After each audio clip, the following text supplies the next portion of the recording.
Hello friends, কেমন আছেন সবাই? আশা করি সবাই ভালো আছেন। এটা হচ্ছে ভোল্ট অ্যান্ড অ্যাম্পিয়ার মিটার। এটাকে আমি কানেকশান করব। কিভাবে কানেকশান করি আপনারা একটু মনোযোগ সহকারে দেখবেন, আশা করি ভালো লাগবে। এখানে আমি অ্যাম্পিয়ার মাপার জন্য যে দুইটা তার ছিল সেই দুইটা তার সোল্ডারিং আয়রন দিয়ে সোল্ডারিং করে নিয়েছি, কারণ এ থেকে অ্যাম্পিয়ার পাস হবে, তো যেন লুজ কানেকশান না হয়, সেজন্য ঝালাই করে নেওয়া হয়েছে। এরপরে আমি একটি তার এখান থেকে কালো জয়েন করে নিয়েছি, কালো যে তারটা ছিল সেটা জয়েন করে নিয়েছি। এরপরে আমি একটি লাল তার নিয়ে নিলাম, সেটার মধ্যিখান থেকে লাল আর হলুদ দুইটি তার জয়েন করে নিয়েছি।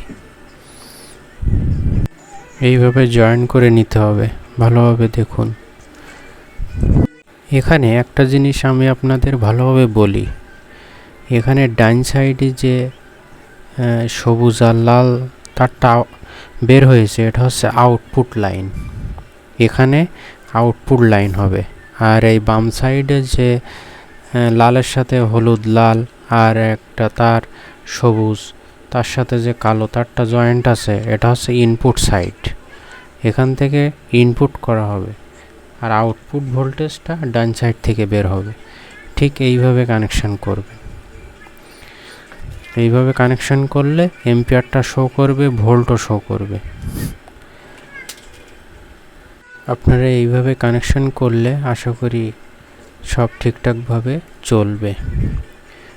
ডান সাইডে আউটপুট লাইন আর বাম সাইডে যে তার দুইটা, এই দুইটা তার দিয়ে ইনপুট হবে ভোল্ট।